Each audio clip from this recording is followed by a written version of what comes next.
duda. Ikot ko simula sa una, titik ko umapoy walang duda. Init na lumabas pa sa kuta, puta di inaksaya. Pinapadama, pinapadala, pinakabaraha. O sa kada bito, pinakakawalan na agad kami yung pumapalasa. Pumapalan ka, tumitilapon, mga letra ang pandurugan. Abo na lahat, mga gustong umarang lumaban, sumubok ng sunugan. Tumahimik na lang mag-isang hinarap. Pasalamat na rin at ako'y naparap. Sumunod sa kahapon na nasa balat, umalis sa proseso, nakakatamad lang niya.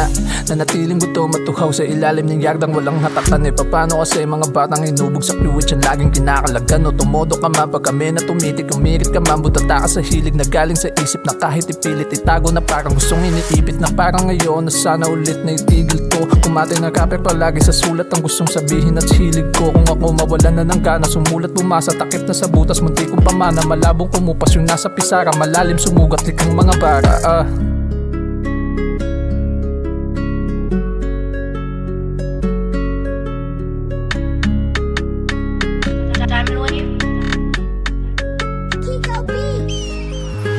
Sinubok na ang panahon, di nagpagahol. Sinahga ko tol, ilang beses na pero di nagbakol. Pinatunayan ko kanya nag-aapoy, animoy. Sino man naduda malamang sa mukha niya pa ipapamukha. Yung talento pinayaman ko pa, makakaya ko pa. Ito kaya mo ba, ba't di mo magawa ha? Simple lang kasi pilit niyang hinihigitan. Samantalang ako dati pa nahihiba, sadya naiiba. Paano maiilang naintindihan? Pasalapatan lang kayo kasi humble pa ako niyan. Paano na ng baga ko nagyabagyak malamang. Kay tangan-tangan ka ng karong maluwang at paabang-abang ka na lang sa mga galawan, sa mga hakbang. Pabasa mo kumin nang walang-wala ka dyan, pero pagkakataon di ko tinanggihan. Sapagkat ang bawat lagpak ay siyang tatag para baka nagpas, balag-balag lang, balag-malaglag. Angat-angat lang tukada, salpak, sigada na.